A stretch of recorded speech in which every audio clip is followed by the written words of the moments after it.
Hi, everyone. Welcome to our first day of Reader's Workshop this week. We hope that you've really enjoyed our nonfiction work. This week, we're going to be going back to exploring fiction, meaning stories. And so we're going to be listening to a story today, and we're going to do an interactive read aloud. And so before, Ms. T would ask you to do your own interactive journal on the side, but today I created a SeeSaw assignment where I'm actually asking you to record that you're thinking on your SeeSaw. So I've made a little interactive journal for you on your SeeSaw, and don't get too overwhelmed. We're going to do it one at a time, so you could pause the YouTube video when you need to do the interactive activity and then go back to the next tab and go back and forth, or you can finish the whole video and then fill it out. Up to you, whatever works best for you. But I'm going to press the story here, and before we start our story, I want to ask you guys a question. When I press play a little bit, I'm going to ask you to use your thinking of the title and the picture to kind of guess what you think this story might be about. So remember, readers, in our interactive reading journal, we always do different skills, reading skills, because when we're reading, we do lots of different things at the same time that we might know and we might not be aware of. But we're always doing different things, thinking about different things, feeling about different things as we read a story. So we're going to be talking about lots of different things during our interactive read aloud today. So here we go. I'm going to press play. Hey, welcome to Storyline Online, brought to you by the SAG-AFTRA Foundation. I'm Tony Hale, and today I'm going to be reading No More Noisy Nights. Okay, so I want you to think, what do you think this book is going to be about now that you know that the title is called No More Noisy Nights and you see the picture there? So I'm going to give you some time to think. And remember, when we predict, it's okay if we're wrong because we're just trying to have fun and kind of engage with our reading. So when you're ready, give me a thumbs up. And if you're at home, you can always share with someone who's next to you. Miss Rosales, what do you think? I think that the main character, I'm assuming that this is the main character, has experienced several nights of discomfort where there are loud noises or noises that make him disrupt his sleeping. And how did you figure that out? What clues did you use? I noticed that the main character was in his bed. It seemed like he was ready to go to sleep because he's in his jammies. And I love how you notice that the word nights, it's not just no more noisy night, it's nights. So maybe there's more than one night. So I really like how you mentioned that. That's really using your clues and paying attention to the text to give you some evidence for that. Any other thoughts? Ms. Hernandez? I'm using the picture to kind of make me think a little bit more. He looks like he is trying to sleep, like Ms. Rosales said, but he looks like he's having trouble. He looks like he's getting very upset. And when I look at the title, No More Noisy Nights, that no more part makes me think like, stop. Please don't make any more noise. And I love how Ms. Hernandez was using the picture to kind of tell us what the character might be feeling, and adding that to, again, no more noisy nights can be like, please stop. I really can't take it anymore. Possibly, right? Mr. Kimlich, any new thoughts? No, I agree with with the other teachers. I think that that he is probably very frustrated. He's trying to get his night's sleep for the next day, and he can't because it's noisy. And I got that from the title, Noisy Nights. Awesome. I love how all our teachers use the title and the picture to kind of give us some idea as to what this book could be about. Okay, let's see. Written by Holly L. Niner and illustrated by Guy Wallach. All right, let's get started. Jackson worked hard all day moving into his new house. After dinner, he relaxed, and at 9 o'clock, he climbed into bed. That's when he heard. Oh dear, Jackson said. There must be a ghost in the attic. I hope this noise stops soon. But it didn't. So Jackson stuffed his ears with cotton balls and tried to sleep. The next morning, Jackson was so tired, he poured orange juice on his cereal and ketchup on his toast. Ooh, I'm gonna pause right there. And I want us to do a stop and act in your where you're sitting right now, I want you to think, what would you look like right now if you were Jackson? What would you look like right now? We know that he's tired. Ooh, look at our teacher's facial expressions. That's what we look like when we're tired. Now show me what you would look like as Jackson's going to eat his cereal with his orange juice. Ugh, I'd be so disgusted. I've never had orange juice with my cereal before. Ketchup on toast doesn't sound that bad, but also not my preference either. So he must be so tired. My goodness, poor Jackson. Let's keep reading. After breakfast, Jackson peeked into the attic. I'm sorry to disturb you, Mr. Ghost, but could you please stop all night? I would like to sleep. Oh, I'm sorry, said the ghost, but what else can I do? Let me think about that, said Jackson. Jackson thought about it all day while he unpacked. After dinner, he put a box on the attic floor. Then he relaxed in his favorite chair, and at 9 o'clock, Jackson climbed into bed. That's when he heard, "Buggity, wuggity, wuggity, wuggity, woo!"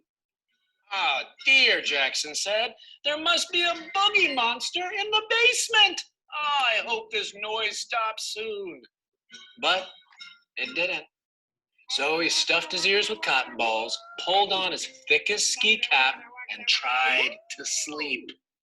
The next morning, Jackson was so tired he could barely open his eyes to pick out his clothes. After breakfast, Jackson tiptoed down the stairs. "Sorry to disturb you, Mr. Monster, but could you please stop boogity-woogity wooing all night? I need to sleep." Now pause right here, and I want us to think, what is Jackson feeling right now? Let's stop and think. And this is the part where you might do a stop and draw. So I want you to draw how you think he's feeling right now. You can do emoji, you can try to draw Jackson. I'll show you a picture of Jackson so you can kind of see what he might look like. What do you think he's feeling right now?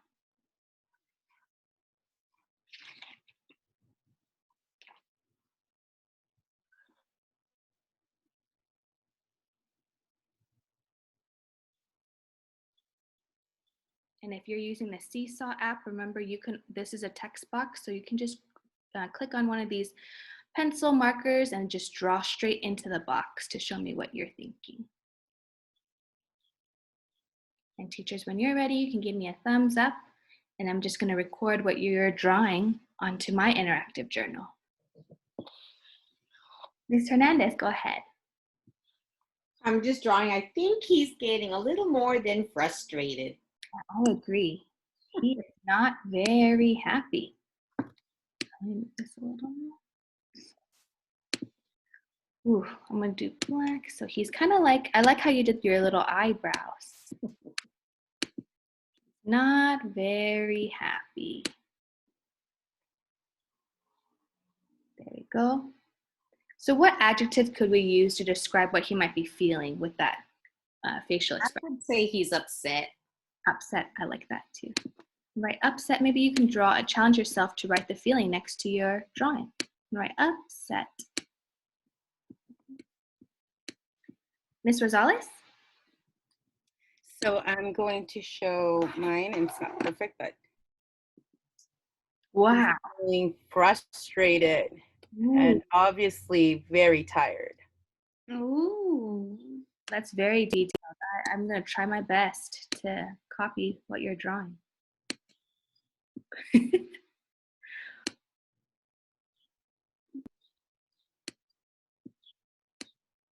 Okay, I'm just gonna do that and then write frustrated underneath it. Ms. Akimo, did you have a emoji? Yeah, I tried drawing him, but it didn't come out well. So I just did an emoji. So I'm kind of thinking of like how I would feel if this were me, and I would feel really sad because I like sleeping. sad. Yeah.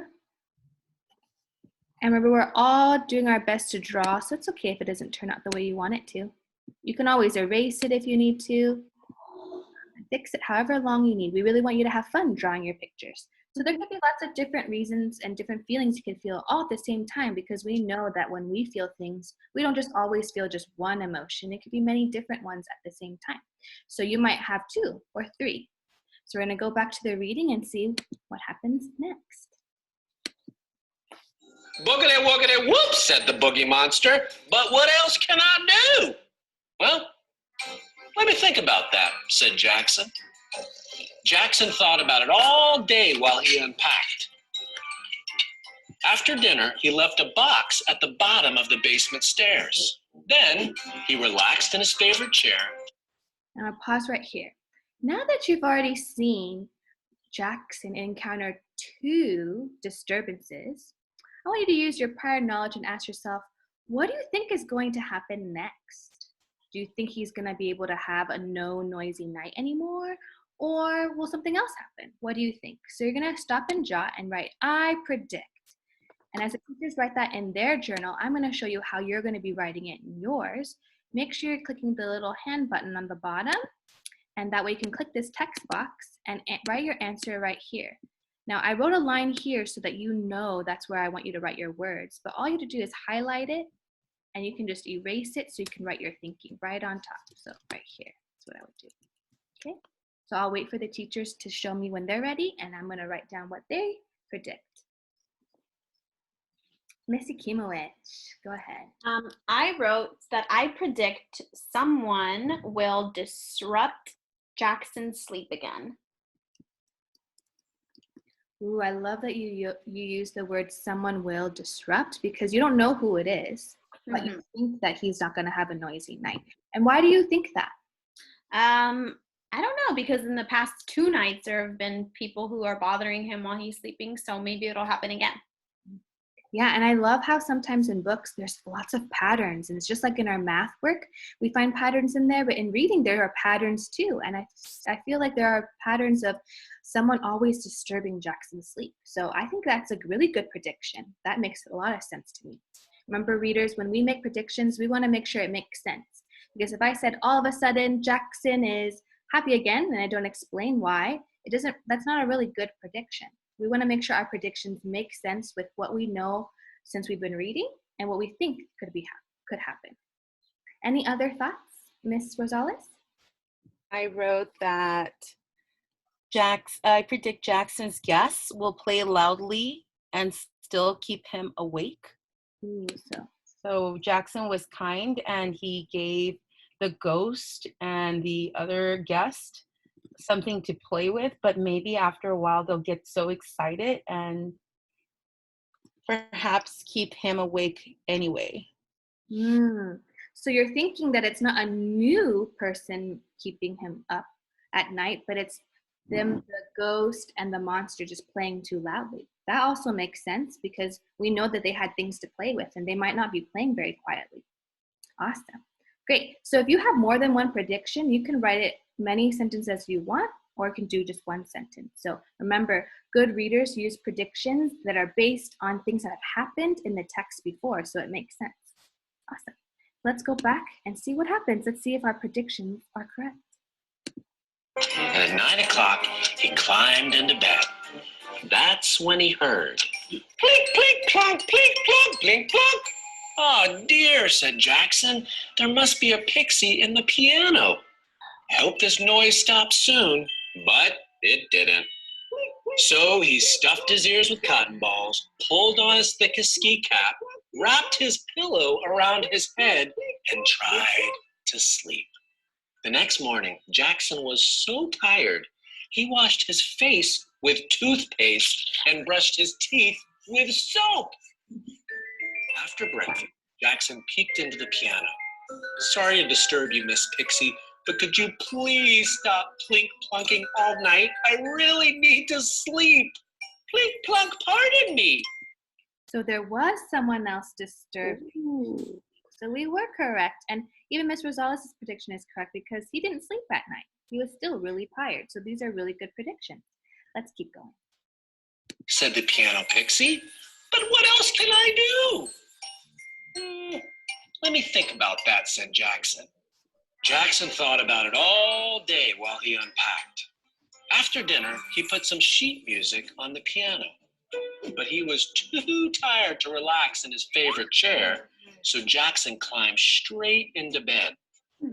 That's when he just barely heard the gentle thud of puzzle pieces, the quiet chugga-chugga of a toy train, and the soothing sounds of a pixie lullaby. Jackson sighed, he closed his eyes, and he finally fell asleep in his new house with his not-so-noisy new friends. I'm gonna pause right there. And I'm gonna go back and pause at this freeze frame right here where he goes through all the different things that each of the characters are doing in his house.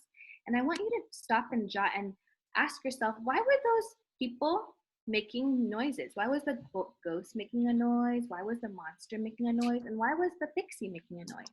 Because I love that this book kind of told us a little bit of their own motivations. And it didn't just, they really explained why the characters were acting the way they did. So I want you to think, why are they making noises? And I kind of started this sentence frame here for you.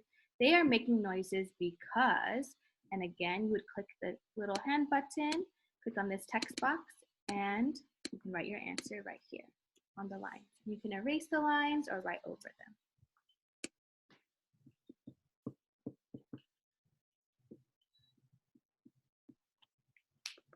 And when you're ready, you can give me a thumbs up, and I'd like to record your thinking on the journal. Ms. Hernandez, what do you think? So I put, they are making noises because they had nothing to do. And why did you think that? Because they kept saying, throughout the story, it kept saying how we don't know what else to do. And I love that Ms. Hernandez is using the repeated, noticing what's repeating to help us give evidence for what's going on. Just like in our nonfiction text, we were looking for what was repeated. In fiction stories, there are things that repeat as well. Awesome. Ms. Akimowicz, I saw your thumb up earlier. Do you want to add to it? I said that they're making noises because they wake up when Jackson goes to sleep. Interesting. And what was your thinking behind this thought? I just noticed that when he's going to sleep, that's when all the noises come out. So it might be that I know certain animals are up at night and some animals are up during the day. So maybe well, they're not animals, but maybe those creatures are the ones who wake up during the night, like they're nocturnal. Yeah, and I think that they're not trying to do it. It doesn't seem like they're trying to do it on purpose. They just probably have very different sleeping hours than Jackson does. Awesome. Ms. Rosales, did you have a thought you want to share? I was gonna say the same thing with Ms. Hernandez's board, but I actually liked your idea better, Ms. Yakimowicz, because I did notice in the video that there was a scene where Jackson was putting books on the shelf, and you can see the pixie having Z's, indicating that the pixie was sleeping. So while Jackson was up, the pixie was taking her nap. So I don't know if you can see that. Right here, before this? After. Yeah, where he's putting the book on the shelf after, yeah. Oh, I do see her right here. She is taking a little nap. Oh, there's a Z, a little Yeah. Wow, way to pay attention to detail, Ms. Rosales. Awesome. And so it's really good that when we go back, we can really figure out what motivates our characters to act the way they do. And so at the very end, that was the end of the story. I kind of want to give you guys an opportunity to share with us what you thought about it. If you thought it was a really good story, you really liked it, you can give us 5 stars here. Or if you thought it was okay, you might want to put 1, 2, or 3. And I found this really cool feature on SeeSaw where you can add some shapes. So if you click this little 3 button here and click shapes, you can add your own little star. And then you can move that here. So I'm gonna write down, you can move that here. You don't know how to draw a star, you can draw your own star. And I just copied and pasted it. So I'm gonna put, I thought this story was very nice. I'm gonna put 4 stars. because I really liked it too. And teachers, you can share with me what you thought about this story. Wow, see, we all have very different opinions, and that's okay. And I would love to hear your opinion of what you thought, how you liked this story. Awesome, thank you so much for joining us today. I'm gonna have this will be cleared for you to do your own interactive reading journal, so that way we can see what you're thinking, how you're feeling about this story. And we hope to see you again tomorrow. So thank you so much for joining us. We will see you soon. Bye. Bye.